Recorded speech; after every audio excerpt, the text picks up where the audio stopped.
আসসালামু আলাইকুম everyone, welcome back to my channel Arisha Islam Sumaiya.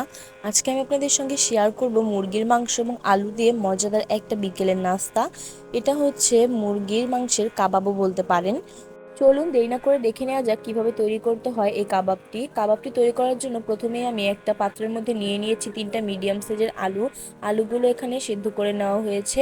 দেন হচ্ছে আমি ভালো মতো আলুগুলোকে ম্যাশ করে নিচ্ছি। আপনারা চাইলে হাতের সাহায্যও করতে পারেন, তবে আমি একটা কাঁটা চামচ দিয়ে করছি।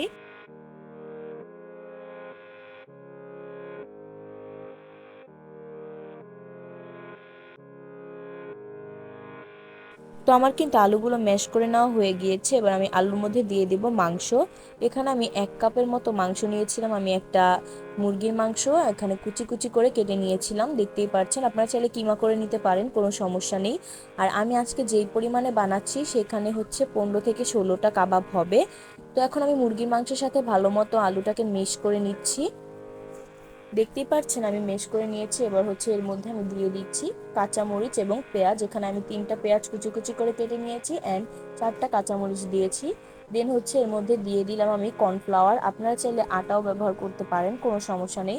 এখানে হচ্ছে আমি দিয়ে দিচ্ছি লবণ, আর কর্নফ্লাওয়ার আমি দিয়ে দিয়েছিলাম 1/4 কাপ পরিমাণে। এরপর দিয়ে দিলাম মরিচের গুঁড়ো 1 টেবিল চামচের মতো, দিয়ে দিলাম হলুদের গুঁড়ো হচ্ছে আমি 1 টিস্পুন পরিমাণে দিয়ে দিয়েছিলাম। হলুদ বেশি দেওয়ার কোনো প্রয়োজন নেই। যাই হোক, এখন আমি সবগুলো উপকরণকে খুব ভালোভাবে হাতের সাহায্যে মিশিয়ে নিচ্ছি।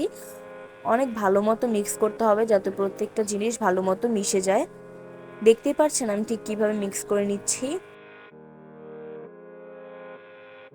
মিক্স করে খুব সুন্দর একটা স্মুথ বেটার তৈরি করতে হবে। আমি আপনাদেরকে দেখিয়ে দিব মিক্স করার পর এটা দেখতে ঠিক কেমন হয়েছিল।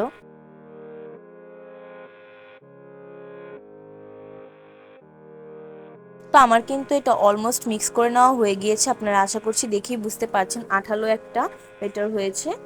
আর এটা যদি এমন আঠালো না হয়, আরও একটু পানি পানি টাইপ থাকে, তাহলে কিন্তু আপনারা এর মধ্যে আটা ব্যবহার করতে পারেন।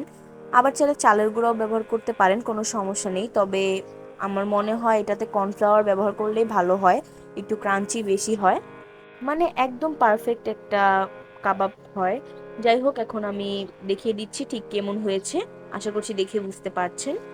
এখন হচ্ছে আমার এই বেটারটা পুরো তৈরি। এবার হচ্ছে ভাজতে চলে যাব, তার আগে শেপ করে নিচ্ছি। এখানে আমি আজকে বড়া টাইপের শেপ করব, মিডিয়াম সাইজের করে করব। তো আমি 2 হাতের মধ্যে তেল ভরিয়ে নিয়েছি। এখানে আমি সয়াবিন তেল নিয়ে নিয়েছি। দেন ভালো মতো অল্প অল্প করে বেটার নিয়ে দেন হচ্ছে এরকম শেপ করে নিচ্ছি।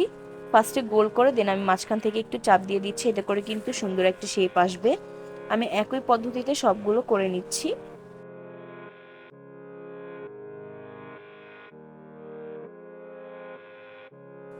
আশা করছি দেখেই বুঝতে পারছেন ঠিক কিভাবে আমি এই কাজটা করছি।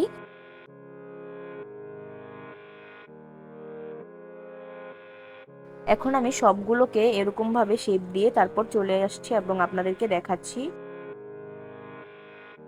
দেখতেই পাচ্ছেন আমার কিন্তু এখানে সবগুলো তৈরি করা হয়ে গিয়েছে। এবার আমি আপনাদেরকে একটু দেখিয়ে দিচ্ছি ঠিক কিভাবে হয়েছে। আর আমার কিন্তু এখানে 14 থেকে 15টাই হয়েছিল কাবাব। তো যাই হোক, এখন আমি আপনাদেরকে একটু দেখিয়ে দিচ্ছি। এগুলোর সবগুলোর সাইজ আমি সমান রাখার চেষ্টা করেছি।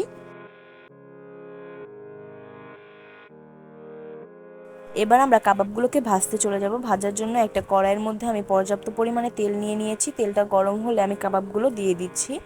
একবারে আমি 6 থেকে 7টা কাবাব দিয়ে ভেজে নিচ্ছি।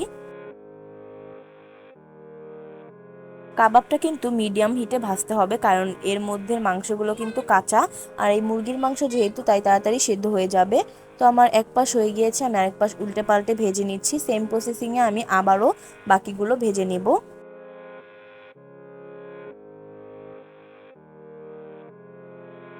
আবারও আমি বাকিগুলো দিয়ে দিলাম, দেন আবারও আমি উল্টে পাল্টে ভেজে নিচ্ছি। দেখতেই পাচ্ছেন ব্রাউন কালার চলে এসেছে।